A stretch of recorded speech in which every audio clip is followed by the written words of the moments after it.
You don't have a money problem. You have a high looks affordable problem. Because some of the things you spend money on every month aren't making your life better.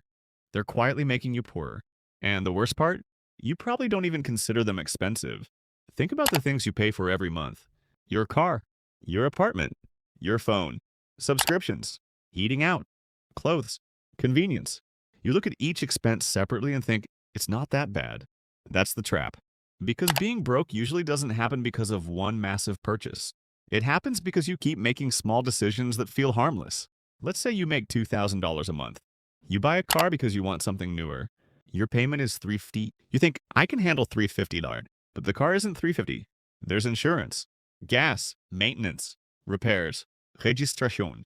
And suddenly that $350 car is costing you $600 or $700 every month. That's $7,200 to $8,400 a year. And here's where it gets interesting. You didn't just spend that money, you also gave up what that money could have become. If you invested $600 every month for 10 years and earned an average return of 8%, you'd have roughly $110,000. So that car didn't just cost you $72,000 over 10 years. It potentially cost you the opportunity to build another $100,000. That's the part nobody puts on the price tag. Opportunity cost. And this applies to almost everything. Take housing. You might say, I can afford this apartment. But the better question is, what does this apartment prevent me from doing? Maybe your rent is $1,800. You could technically afford it. But after rent, food, transportation, bills, and everything else, there's almost nothing left. So every month you survive. You get paid. You spend. You wait. You get paid again. And the cycle repeats.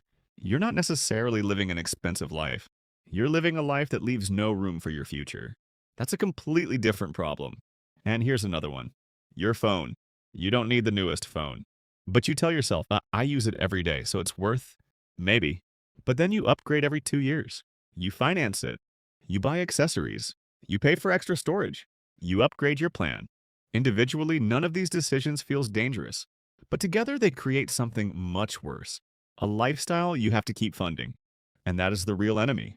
Not spending money. Needing to keep spending money, because once your lifestyle becomes expensive, your salary becomes the hostage. You can't quit a job you hate. You can't take 6 months off. You can't start a business. You can't invest aggressively. You can't handle an emergency without panic. Why? Because your monthly expenses are already waiting for your next paycheck. And this is where people misunderstand wealth. They think wealthy people are the people who can buy expensive things. Not necessarily. Real financial freedom is being able to say, I don't need to buy this. That's power. Imagine two people earning the exact same salary. Person A earns $3,000 a month. They drive an expensive car, live in an expensive apartment, eat out constantly, upgrade their phone every year, and have subscriptions everywhere. At the end of the month, they have $100 left. Person B also earns $3,000, but they drive an older car.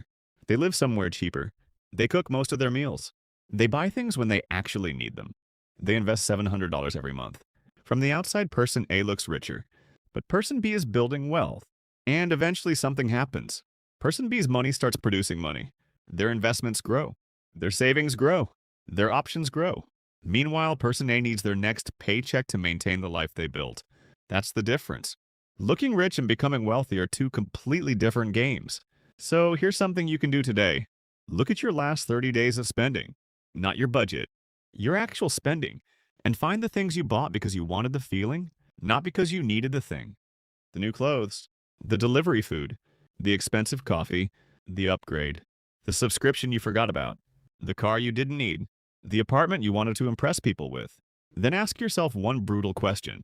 If I stopped paying for this tomorrow, would my life actually get worse?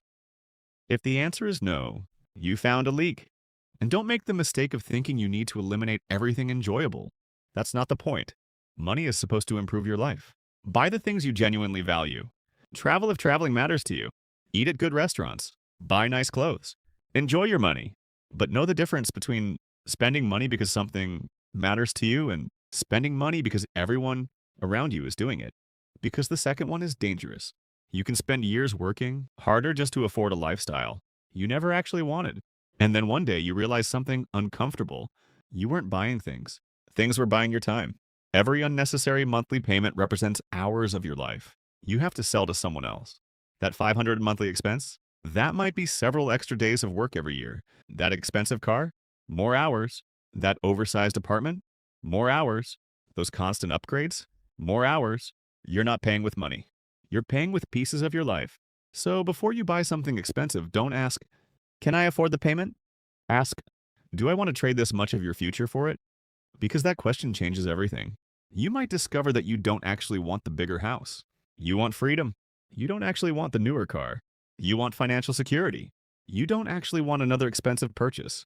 You want the ability to wake up one morning and know that you're not trapped by your next paycheck. And that is the real goal. Not to look wealthy, not to impress people, not to own everything you can possibly afford. The goal is to reach a point where your money gives you options. Because the person with the most expensive lifestyle isn't necessarily the richest person in the room.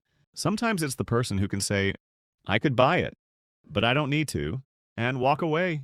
That person is already winning.